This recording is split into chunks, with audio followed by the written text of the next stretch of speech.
교회의 핍박은 계속해서 이어지고 있습니다. 스데반의 순교 이후에도 그 핍박은 계속해서 더하여지고 있습니다.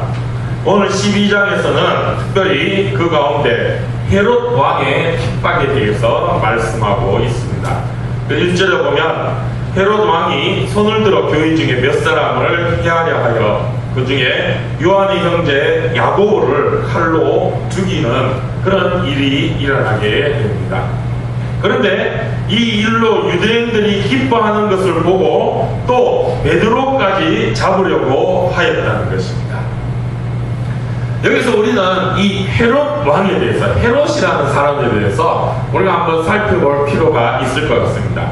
신약성경, 특히 이 사복음서와 이 사도행전에서 이 헤롯이라는 이름이 심심치 않게 등장하는 것을 우리가 보게 됩니다.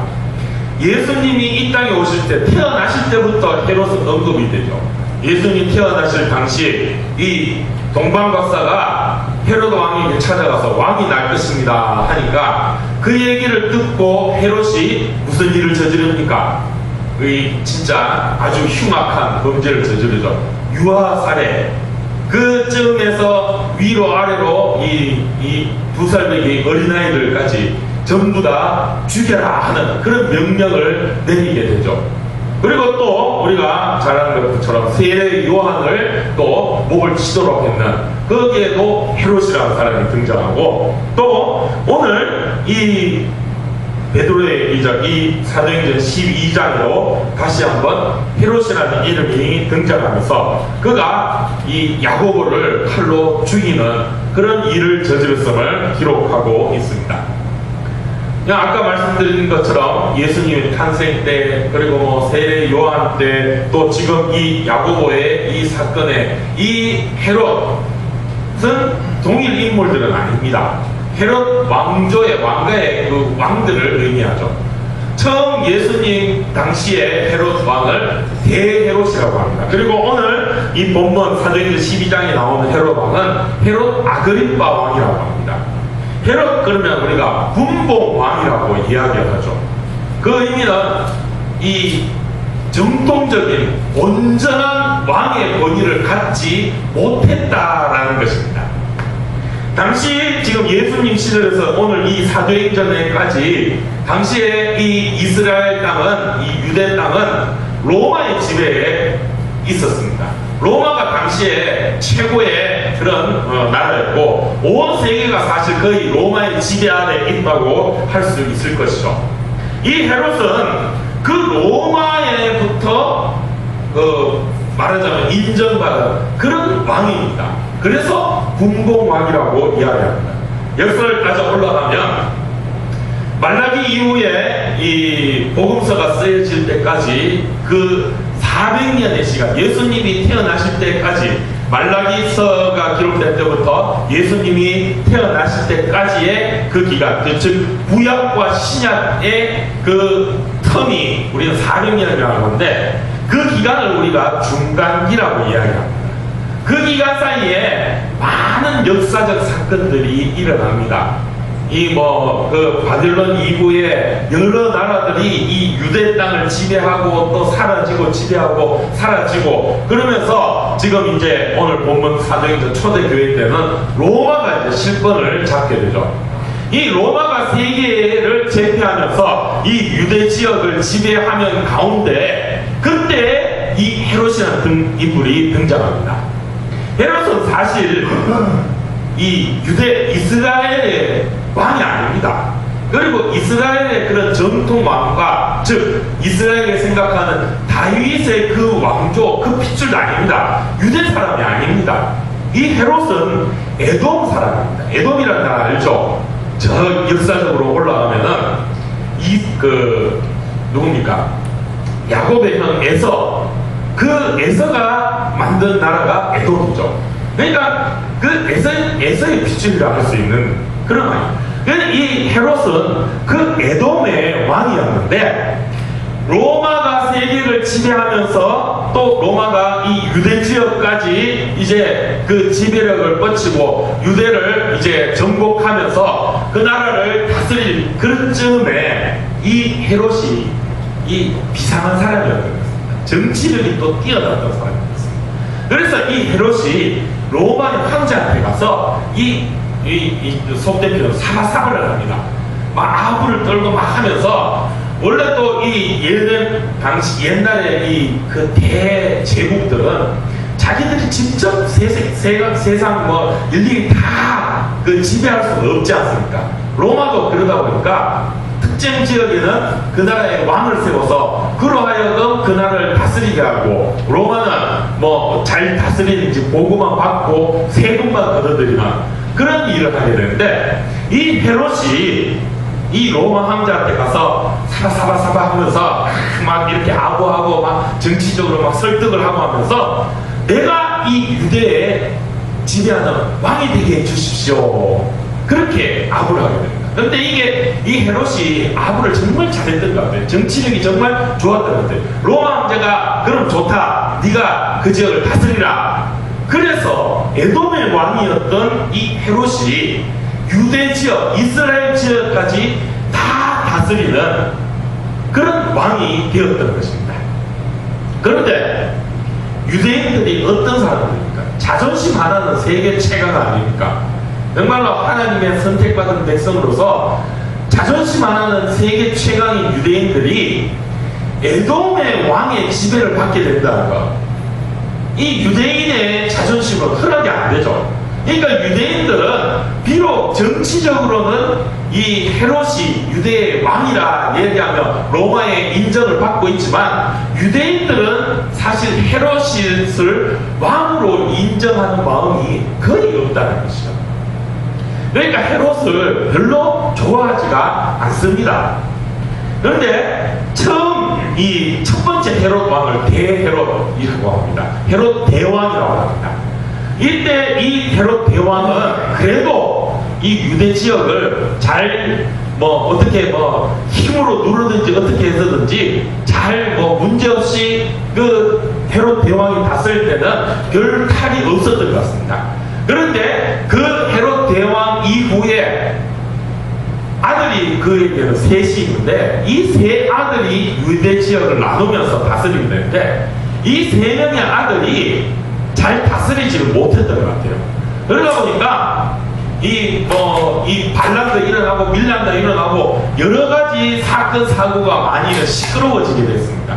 그래서 로마에서는, 로마 황제는 그냥 그 헤롯 세 왕들한테 이 지역을 맡겨놓으니까 시끄럽고 뭐 문제가 자꾸 생기니까 안 되겠다 해서 총독을 파견하게 됩니다. 로마에 이 사람을 한 명을 그곳에 파견해서 이 총독도 같이 다스리도록 하게 됩니다. 그래서 우리가 아는 바와 같이 예수님이 십자가에 박힐 때 그때 본디오 빌라도라는 총독이 나오고, 또 사도행전의 뒤에 보면 뭐 베스도라는 총독도 나오고 여러 총독들의 이름이 나오게 됩니다. 그러니까 이제 헤롯이 왕으로서 다스리면서 또 로마에서 또 총독까지 와서 다스리니까 이 헤롯 왕의 이 힘은 점점 약해지게 되죠. 이름만 왕인 것입니다. 실권도 별로 없어요. 총독이 다 뭐 다스리고 결제하고 로마에로부터 직접 명령을 받고 하니까 뭐 실질적으로 이 정치적으로 실권도 별로 없어요. 그렇다고 해서 또 백성들로부터 지지를 받느냐? 그것도 아닙니다. 유다 사람들은 헤롯은 왕도 아니고 아무것도 아닌 것입니다. 그러니까 점점 헤롯의 힘은 약해지죠. 지금 이 12장에 나오는 이 헤롯은 그 헤롯 대왕의 3명의 아들 이후에, 헤롯에게는 3명의 아들 이후에 말고 또 다른 또 배다른 아들이 있는데, 이 아들의 아들, 헤롯에게는 손자가 되지만 또 이 손자도 이 정실이 아니다 보니까 또 이렇게 문제가 있는 그런 뭔가 이렇게 정통성이 없는 그런 헤롯 왕이 오늘 12장에 나오는 이 헤롯 왕입니다. 그의 이름은 아그리빠라고 합니다. 좀 어렵죠? 네. 그냥 대충 그런 게 있다 하는 걸 생각하시면 됩니다. 중요한 것은 그 헤롯 왕, 지금 이 12장에 나온 헤롯 왕, 헤롯 아그리빠라고 하는 이 왕이 이 정치적 입지가 없다는 거예요. 총독도 있고 하니까 로마로부터 별로 인정도 못 받고, 또 백성들 유대인들로부터도 인정을 못 받고, 그러니까 왕으로서 뭔가가 이 권위를 세우고 싶고 뭔가 해갖고 인정받고 싶은, 왕으로 인정받고 싶은 마음이 굴뚝 같다는 거예요. 그 가운데서 이 헤롯 왕이 뭔가 자기의 그 지휘권의 권위를 살리고 정치적으로 돌파구를 찾은 것이 무엇이냐? 교회를 핍박하는 것입니다. 그래서 요거를 하면은 인정을 받을 수 있겠구나, 유대인들로. 특히나 누구들, 당시에 유대의 지배층에 있다고 할 수 있는 제사장들, 그리고 뭐 율법학자들, 또 바리새인들, 이런 사람들, 지도층, 유대의 지도층으로부터 인정을 받으려면 교회를 핍박하면 되겠구나, 이런 생각을 하게 됩니다. 그래서 먼저 야고보, 요한의 형제, 야고보도 성경에 보면 많은 야고보의 인물들이 나오고 예수님의 또 형제 중에 야고보도 있는데, 여기서 순교한 야고보는 요한의 형제 12제자 중에 있는 그 야고보가 먼저 순교를 하게 됩니다. 헤롯의 칼에 순교하게 됩니다. 그런데 야고보를 이렇게 칼로 탁 처단을 하고 나니까 이 유대인들의 반응이 확 일어나는 거예요. 제사장들로부터 유대 지도층이 야, 잘한다 하는 그런 얘기가 들리는 거예요. 그러니까 헤롯이 이거다, 좀 더 내가 지지를 끌어내려면은 한 명 더 죽여야 되겠다. 그래서 잡아들인 사람이 베드로입니다. 당시에 이 교회의 최고의 지도자를 할 수 있겠죠. 예수님 12제자 중에 흔히 우리가 수제자라고 얘기하는데, 아주 교회의 주도적인 대표적인 인물이 베드로인데, 이 베드로를 잡아서 이 베드로를 죽이고 교회를 힘을 얻게 만들어버리면, 그러면 유대인들로부터 내가 전폭적인 지지를 받을 수 있겠다. 헤롯 왕이 그런 생각을 하게 됩니다. 그래서 베드로를 잡아서 이제 그 베드로를 처형시키고자 옥에 가두게 됩니다. 근데 마침 유교절, 그러니까 명절이 됨으로 인해서 아시는 바와 같이 유대인들은 명절 때 이런 사행 집행을 안 하게 되죠. 예수님도 그래서 유월절 이후에 그렇게 안식일 이후에 전에 그렇게 이제 예수님도 십자가에 못 박힌 것처럼 베드로도 그런 절기가 딱 걸리니까 이 절기 이후에 베드로를 처형하겠다, 그렇게 생각을 하고 옥에 가두게 됩니다. 그야말로 이 교회에 있어서, 초대교회에 있어서 아주 큰 위기의 순간이 또 한 번 다가오게 됩니다. 이 사도들이, 교회의 지도층들이 지금 옥에 가두고 또 순교를 당하는 그런 일이 일어나게 됩니다. 야고보도 순교당하고, 그리고 이제 베드로까지 이제 처형당할 그런 위기의 순간에 오게 되었죠. 이때 교회는 할 수 있는 게 없었습니다. 정치력이 뛰어난 어떤 정치를 잘하는 그런 사람이 있는 것도 아니요, 또 헤롯 왕에게 가서 이렇게 또 어떻게 정치력을 술수를 해가지고 그렇게 베드로를 빼올 수 있는 그런 힘이 있는 것도 아니요, 교회가 할 수 있는 게 아무것도 없었어요. 그래서 5절에 보면 교회는 그 베드로를 위해서 기도했습니다. 기도밖에 할 수가 없었다는 거죠. 그런데 그때 기적이 일어납니다. 베드로는 옥에 갇혀 있었습니다. 베드로 주변에는 오늘 성경에 나온 것처럼 군인이 4명이 4패가 4,4,16이죠. 베드로의 옆에는 16명이 딱 지키고 바르고 있습니다. 군인 16명이 베드로 하나를 지키고 있다. 16명이 지키고 있으면 어떻겠습니까? 꼼짝달싹도 못하겠죠.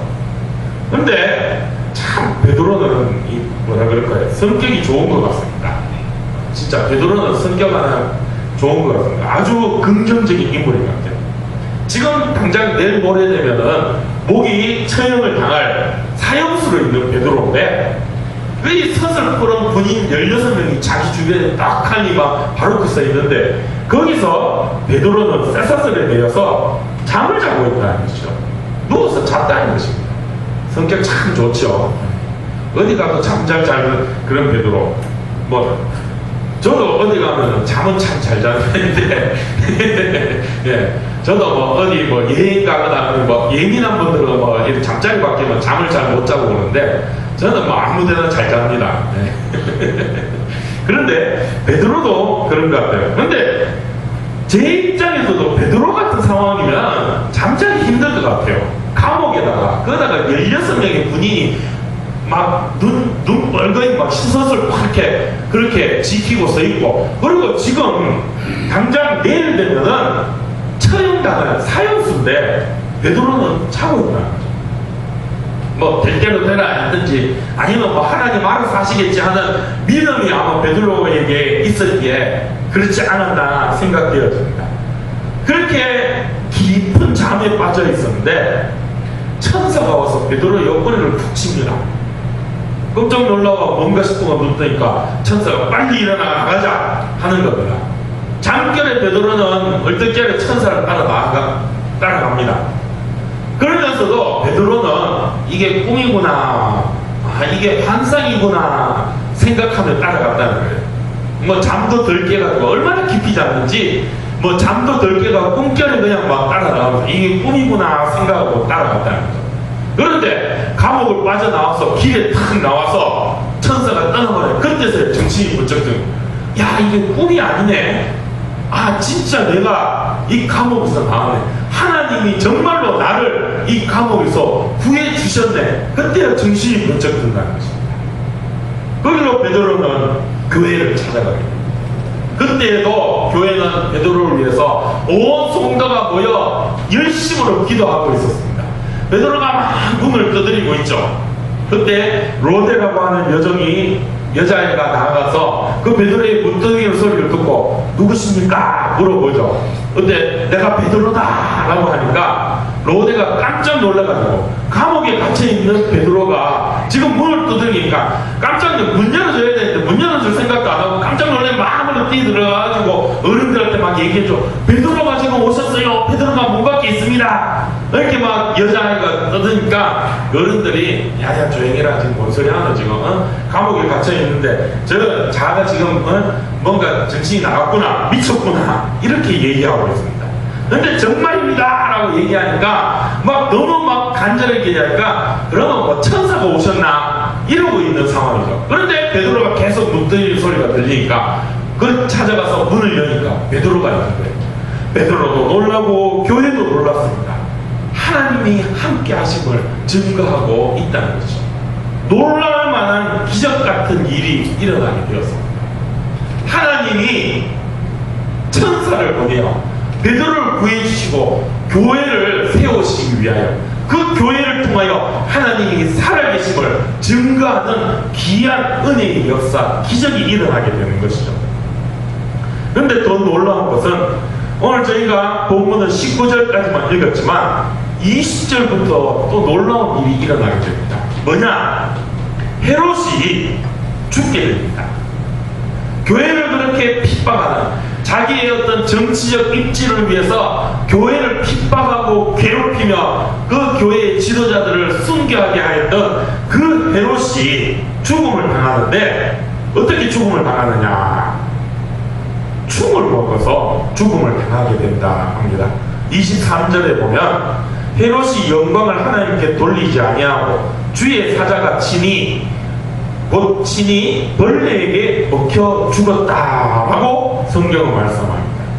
이 헤롯이 이제 그렇게 교회를 핍박하고 하다 보니까 이 유대 지도자들로부터 인정을 받게 되고 백성들의 지지가 조금 올라가게 됩니다. 그러면서 헤롯이 왕복을 입고 단상에 올라서 백성들 앞에서 연설을 하게 됐다. 이제 내가 왕인데 백성들한테 왕의 권위를 한번 세워보고 싶다는 거죠. 이 백성들의 인정을 한번 받아보고 싶다는 것입니다. 그래갖고 막 한 연설을 하게 되었다는 거죠. 그러니까 막 백성들이 환호를 합니다. 어떤 내용인지는 성경에 말씀을 하진 않는데 아마도 내가 당신들을 대신해서 저 예수 잔당들 교회를 핍박했다, 저들의 지도자를 내가 처형하고 이 교회를 내가 완전히 문 닫아버리게 만들겠다, 아마 그런 얘기를 하지 않았을까. 그러면서 막 백성들로부터 내가 왕이다 하고 막 어떤 하나님을 못오가고 신성을 못오가는 교회를 핍박하고자 하는 그런 내용의 말씀을 이야기를 하지 않았을까 생각되어집니다. 그러면서 막 백성들을 환호하니까 이 헤롯이 또 우쭐했겠죠. 그러면서 막 그래 역시 나는 왕이다, 위대한 왕이다, 이런 마음이 들었겠죠. 그런데 하나님은 그런 헤롯의 교만한 마음을 치셨습니다. 벌레에게 먹혀 죽었다. 어떤 벌레인지는 알 수가 없습니다. 분명하게 자세하게 기록은 안 되어 있는데 신학자들은 이 기생충이 생겨가지고 그것 때문에 죽지 않았을까, 여러 가지 추측을 하고 이제 자세한 내용은 모르겠지만 아무튼 벌레에게 먹혀 죽는 그런 치욕적인 죽음을 당하게 되었다는 것입니다. 장황하게 제가 설명을 했는데 초대교회에 기적과 같은 일이 일어났다는 것이죠. 세상이 교회를 핍박하고 이 유대 지도자들 뿐만 아니라 이제는 헤롯 왕까지 나서서 교회를 핍박하였지만, 그러나 하나님은 그 핍박 가운데 교회의 권위를 세워주시고 그 교회를 통하여 하나님이 살아계심을 증거하도록 그 영광을 나타내셨다는 것입니다. 곧 처형 당하게 될 그 베드로를 천사를 보내어 옥에서 구해 주시면서까지 정말로 어떤 사람의 힘이 아닌 하나님께서 직접 천사를 보내어 베드로를 옥에서 구해 주시는, 그리고 그 교회를 핍박한 헤롯을 벌레에 먹혀 죽게 하시면서 교회의 권위, 하나님의 살아계심을 세상 가운데 나타내고 증거하셨다는 것입니다. 이게 교회의 힘이라는 것이죠. 그런데 이때는 초대교회라서 이런 일이 일어났다라고 생각합니다. 지금의 우리 교회의 현실은 어떻습니까? 지금의 우리 예양교회뿐만 아니라 이 대한민국 이 시대의 이 교회의 모습은 어떠하냐 말이죠. 정말로 하나님의 권위가 나타나는가? 이 베드로의 이런 기적과 같은 모습을 왜 지금은 우리가 경험하지 못하고 있는가? 세상은 교회를 핍박하는데 오히려 그 세상의 핍박이 더 더해가면서 교회는 주눅들고 교회의 모습은 본인은 점점 낮아지고 세상으로부터 손가락질 받는 그런 일이 왜 일어나게 되었는가? 이거 우리가 정말 생각해 보아야 할 문제라는 것이죠. 초대교회, 지금 우리가 사도행전의 이 모습을, 말씀을 살펴보면서 오늘 이 베드로의 역사뿐만 아니라 정말 기적 같은 일들이 많이 기록되어지고 증거되어지고 있습니다. 우리는 이 말씀들을 보면서 그거는 초대교회니까 그때니까 그랬지 라고 우리가 생각하고 또 받아들입니다. 그런데 지금 우리에게는 왜 그런 일이 안 일어날까요? 지금 우리에게 그런 일이 일어날 수 없는 걸까요? 지금 우리에게 그런 일이 일어나면 안 되는 건가요? 저는 그런 생각을 하게 됩니다. 그런데 지금도 저는 이런 기적이 일어날 수 있다고 믿습니다. 아니, 이런 기적이 일어나야 된다고 생각합니다. 그게 교회의 모습이라는 것이죠. 여기서 우리는 기적의 의미를 다시 한번 생각해 봐야 할 것입니다. 기적이 뭡니까? 기적이 뭡니까?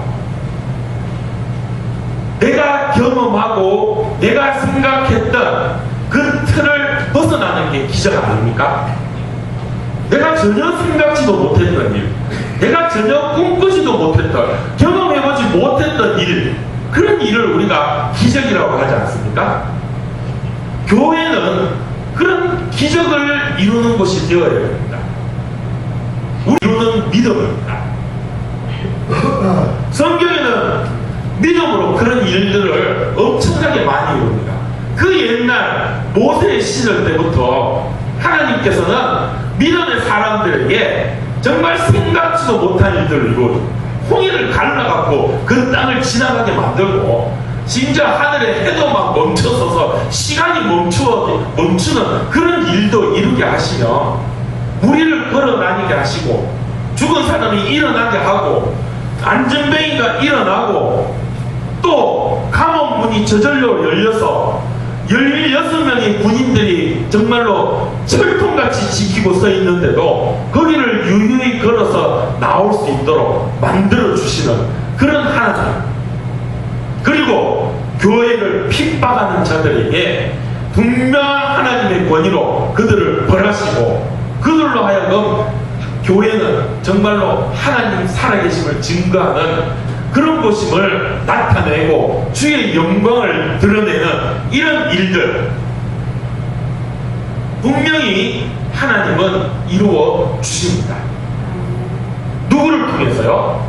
그것을 믿는 사람들을 통해서.